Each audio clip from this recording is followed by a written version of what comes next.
Mume wangu wa zamani ambaye alifikiri mimi ni tasa, alinialika siku ya ubatizo mwanaye aliyezaliwa. Najua anataka kunicheka, lakini hayuko tayari kwa kile atakachokiona. Miaka 7 nyuma. Sasa tumeshaoana. Natamani tupate watoto wazuri. Natamani unizalie. Mimi pia nimechoka kusubiri mpenzi wangu. Mpenzi wangu, naambie ukweli. Kuna nini kinaendelea kwenye mfuko wako wa uzazi? Miaka 3 ya ndoa na hata kilio kimoja cha mtoto hakijasikika katika nyumba hii. Ochu, ulipanga lini kupata mtoto? Mimi nimekuwa tayari kwa muda mrefu. Sijui kuna nini kinaendelea kwenye mfuko wa uzazi wa mwanamke huyu. Kwa nini uliongea kuhusu mimi hivyo kwa rafiki yako? Nilimwambia ukweli. Kuna faida gani ya mwanamke ambaye hawezi kuzaa? Tafadhali, mpenzi wangu, tunaweza kwenda hospitali kwa uchunguzi wa kitabibu ili kuwa na uhakika. Hivyo tutaweza kutatua tatizo. Kufanyiwa uchunguzi? Hapana. Tafadhali, mpenzi wangu, kwa nini unanifanyia hivi? Naweza kupata watoto 10 na wanawake wengine nikitaka. Wewe ndiye tatizo tu. Wewe ni mwanamke wa aina gani? Mwanamke ambaye hawezi hata kumpa mume wake mtoto. Miaka 3 ya ndoa na hata kilio cha mtoto hakijasikika katika nyumba hii. Mama, ningependa kumpa mwanao mtoto na nitafanya kila kinachohitajika kuhakikisha tunapata mtoto. Hata mimi natamani kuitwa mama, sio kama napenda kuwa hivi. Kwa kuwa huwezi kunipa mtoto, beba aibu yako na ondoke katika nyumba yangu. Ninachotaka ni mwanamke atakayenipa mtoto wa kiume, mrisi. Unafanya hivi mbele ya majirani wote waliotuzunguka. Baada ya yote niliyopitia kwa ajili yako, hivi ndivyo unanifanyia? Usile mwanangu, utapata mtu bora zaidi. Familia hii haikukustahili. Asante mama. Hapa sasa niko na mwanamke sahihi. Pamoja naye nitazaa watoto mashujaa. Ndiyo mpenzi wangu, mashujaa.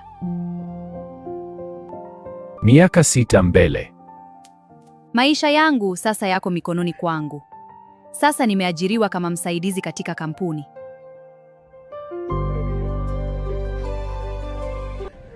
Habari Flora, leo unaendeleaje? Habari Idrisa, ninaendelea vizuri sana leo. Naweza kukupeleka kwenye chakula cha mchana leo. Itakuwa furaha yangu Idrisa. Sikiliza Flora, nafikiri nimekuwa nikikupenda tangu ulipoanza kufanya kazi katika kampuni. Siwezi kuacha kukuwaza. Nini? Umekuwa ukinipenda tangu nilipoanza kufanya kazi hapa? Ndiyo Flora. Sikiliza, ninathamini muda tunaotumia pamoja, lakini mimi ni mwanamke aliyevunjika moyo. Nilikaa kwenye ndoa kwa miaka 7. Sikuwahi kupata watoto. Watoto ni zawadi kutoka kwa Mungu. Tutakapooana, hata sitajali hilo kwa sababu wewe ni mwanamke mkamilifu. Mwanamke mkamilifu. Nina furaha sana kwamba wewe ni mke wangu. Ilikuwa siku nzuri sana.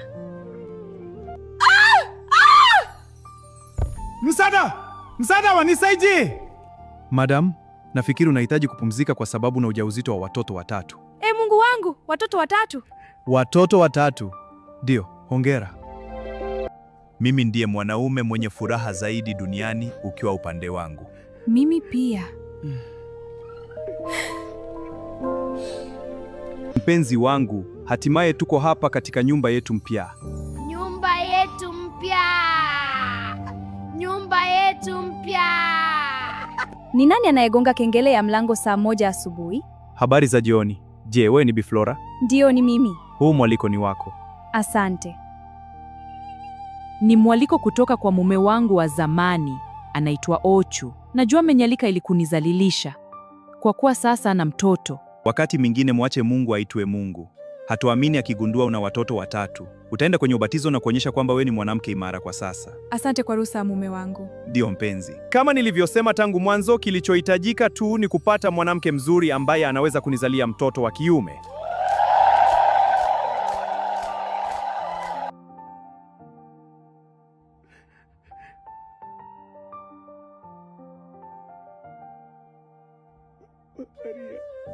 Kama unataka muendelezo wa simulizi hii, like video hii.